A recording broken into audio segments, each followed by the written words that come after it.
हाय दोस्तों, कभी सुना है उस दिन की कहानी?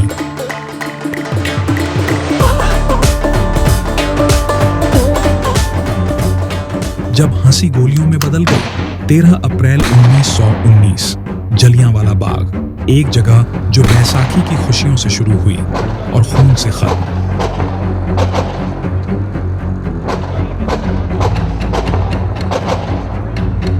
एक शैतान ने लिखी थी वो स्याही, 10 मिनट का कहर। कौन था वो? क्यों हुआ ये?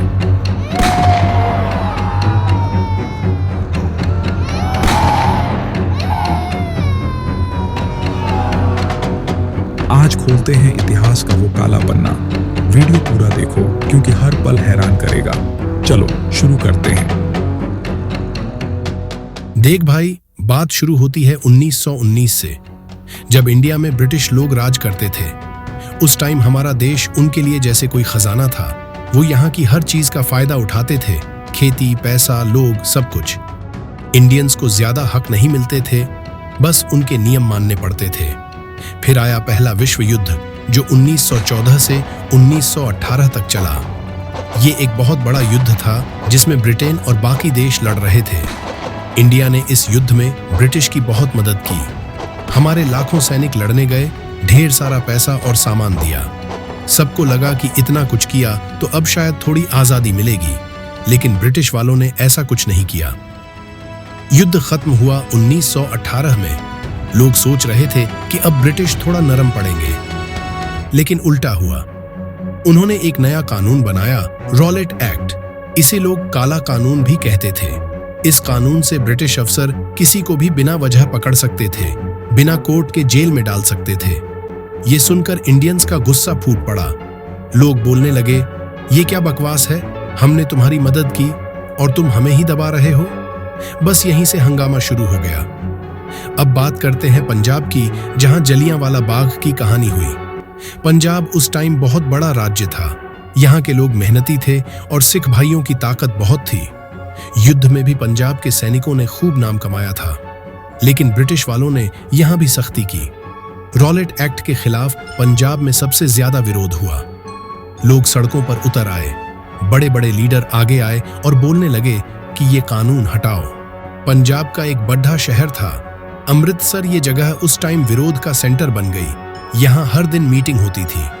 लोग लीडरों की बात सुनते थे और ब्रिटिश से कहते थे, हमें आजादी दो, ये काला कानून हटाओ।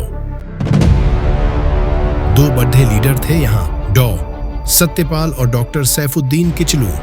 ये दोनों शांति से विरोध कर रहे थे। इनकी बातों में दम था और लोग इनके पीछे जमा होने लगे। ब्रिटिश वालों को ये सब देखकर टेंशन होने लगी। अब आता है 10 अप्रैल 1919 का दिन। ब्रिटिश वालों को लगा कि अगर इन लीडरों को नहीं रोका तो ये आंदोलन बहुत बड़ा हो जाएगा। तो उन्होंने डॉक्टर सत्यपाल और डॉक्टर किचलू को पकड़ लिया। दोनों को चुपचाप जेल में डाल दिया और किसी को नहीं बताया कि वो कहाँ हैं। ये खबर जब अमृतसर में फैली तो लोग भड़क गए। सब चिल्लाने लगे, ये क्या हो रहा है? हम शांति से बोल रहे हैं और तुम हमारे लीडर उठा ले जा रहे हो। उस दिन अमृतसर में हड़ताल शुरू हो गई। लोग दुकानें बंद करके सड़कों पर निकल आए। थोड़ी बहुत तोड़फोड़ भी हुई। कुछ लोग गुस्से में ब्रिटिश इमारतों पर हमला करने लगे। एक दो जगह ब्रिटिश लोग भी मारे गए। ये सब देखकर ब्रिटिश अफसरों का दिमाग खराब हो गया। उन्होंने सोचा कि अब सख्ती करनी पड़ेगी। पंजाब में मार्शल लॉ लगा दिया गया। मतलब अब सेना को पूरी छूट थी कि जो करना है करो, कोई सवाल नहीं पूछा जाएगा। यहां से कहानी में एक खतरनाक आदमी आता है, कर्नल रेजिनाल्ड डायर। ये ब्रिटिश आर्मी का अफसर था। इसे सख्त मिजाज के लिए जाना जाता था।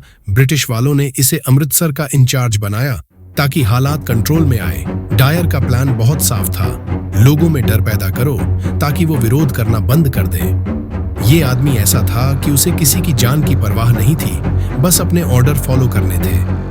डायर के आने से अमृतसर में माहौल और टाइट हो गया। लोग डरे हुए थे, लेकिन गुस्सा भी कम नहीं था।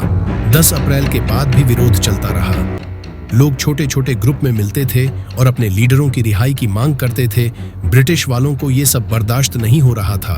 उन्हें डर था कि अगर ये आंदोलन बढ़ा तो पूरा पंजाब उनके हाथ से निकल जाएगा। अब आता है वो दिन जिसने सब कुछ बदल दिया। 13 अप्रैल 1919। ये बैसाखी का दिन था। पंजाब में बैसाखी बहुत बद्धा त्योहार है, खासकर सिखों के लिए। लोग स्वर्ण मंदिर जाते हैं, परिवार के साथ खुशियां मनाते हैं। हर साल अमृतसर में बैसाखी पर भीड़ डा होती है। 1919 में भी ऐसा ही था, हजारों लोग अमृतसर आए हुए थे। लेकिन इस बार बैसाखी सिर्फ त्योहार के लिए नहीं थी, लोग रॉलेट एक्ट के खिलाफ भी जमा होना चाहते थे। जलियांवाला बाग, जो स्वर्ण मंदिर के पास एक छोटा सा बगीचा था, वहां एक शांतिपूर्ण मीटिंग प्लान हुई।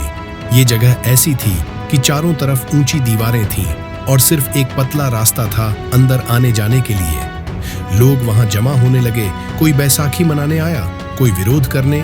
भीड़ में हजारों लोग थे, मर्द, औरतें, बच्चे, बूढ़े, सब शामिल थे। किसी को नहीं पता था कि ये दिन खुशी का नहीं, बल्कि एक बहुत बड़ा हादसा बनने वाला था। लोग आपस में बातें कर रहे थे, कुछ लीडर स्पीच दे रहे थे। माहौल शांत था, लेकिन ऊपर से ब्रिटिश वालों की नजर पड़ चुकी थी। डायर को खबर मिल गई कि बाग में लोग जमा हैं और ये मार्शल लॉ के नियमों के खिलाफ है। उसने सोचा, ये सही मौका है लोगों को सबक सिखाने का। 13 अप्रैल का दिन था। जलियांवाला बाग में लोग जमा थे, कोई खेतों से आया था, कोई पास के गांव से। सबके चेहरे पर बैसाखी की खुशी थी, लेकिन दिल में रॉलेट एक्ट का गुस्सा भी था। बाग में चारों तरफ ऊंची दीवारें थीं। अंदर आने जाने का सिर्फ एक पतला रास्ता था। लोग आराम से बैठे थे, कुछ खड़े थे, कुछ बच्चे इधर उधर खेल रहे थे। तभी कर्नल डायर अपने 50 सैनिकों के साथ वहां पहुंच गया। ये सैनिक गोरखा और बलूच रेजिमेंट के थे। उनके पास राइफलें थीं और गोली चलाने का पूरा इंतजाम था। डायर ने बिना टाइम वेस्ट किए बाग का रास्ता ब्लॉक कर दिया। उसने अपने सैनिकों को लाइन में खड़ा किया और चिल्लाया, फायर। बिना किसी चेतावनी के गोली चलानी शुरू हो गई। 10 मिनट तक गोलियां चलती रहीं। सैनिकों के पास 1650 राउंड गोलियां थीं और उन्होंने ज्यादातर इस्तेमाल कर दी। लोग चीखने लगे, भागने की कोशिश करने लगे, लेकिन बाग से निकलने का कोई रास्ता नहीं था। जो पतला रास्ता था वो सैनिकों ने बंद कर दिया था। लोग दीवारों पर चढ़ने की कोशिश करने लगे, लेकिन दीवारें बहुत ऊंची थीं। कुछ लोग पास के एक कुएं में कूद गए, सोचा कि वहां बच जाएंगे, लेकिन वहां भी या तो गोलियां लगीं या वो डूब गए। हर तरफ खून ही खून था। माँ अपने बच्चों को बचाने की कोशिश कर रही थी। बच्चे रो रहे थे, बूढ़े लोग जमीन पर गिर पट्टी रहे थे। डायर खड्डा सब देख रहा था, लेकिन उसे जरा भी तरस नहीं आया। उसने सैनिकों को बोला कि तब तक गोली चलाओ जब तक गोलियां खत्म न हो जाए। 10 मिनट बाद जब गोलियां रुकी तो बाग में सन्नाटा छा गया। बस रोने और चीखने की आवाजें बची थीं। ब्रिटिश वालों ने बाद में कहा कि 349 लोग मरे और 1200 घायल हुए, लेकिन ये उनका झूठ था। इंडियन लोग, जैसे कांग्रेस वालों ने कहा कि 1000 से ज्यादा लोग मरे थे और 2000 से ज्यादा घायल हुए थे। सही नंबर आज तक पता नहीं, क्योंकि ब्रिटिश ने सच छुपाने की कोशिश की। लेकिन जो भी हुआ वो बहुत बड़ा हादसा था। बाग में लाशें बिछी थीं, खून की नदियां बह रही थीं। गोली चलने के बाद डायर ने अपने सैनिकों को लिया और वापस चला गया।